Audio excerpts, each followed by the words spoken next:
May radyo doon, be. Pagkarado mo yung pinto. Luto tayo ng asadong manok.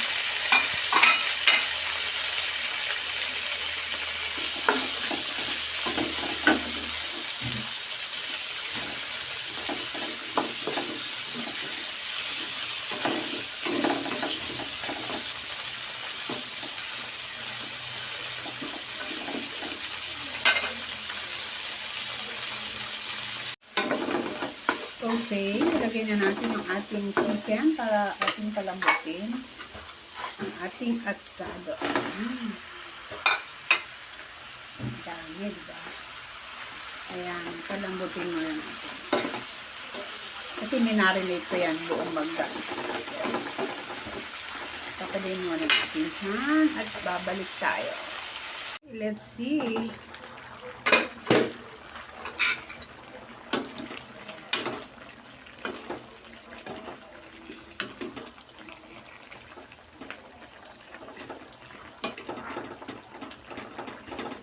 Ayan, very colorful yung kamatis.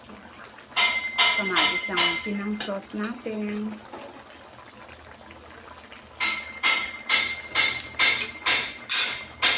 Yummy. Boil natin ulit. Okay guys, nilagyan natin ang ating patatas at carrots.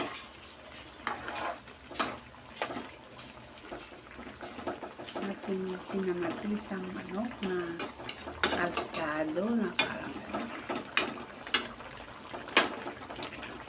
let it simmer again hanggang sa matulog siya, guys.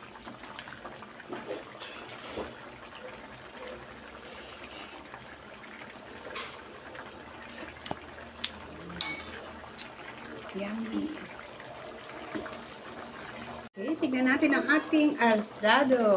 Kinamatizan na asado. Ayan. Wow. Ayoko naman yung tuyong-tuyo, guys. Dapat may sabaw siya.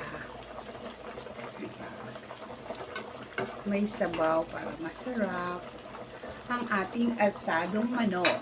Ayan. On my own version, yan ang ating asadong manok. Ayan. Thank you so much mga momsi. Sana nagustuhan nyo. Please like and subscribe.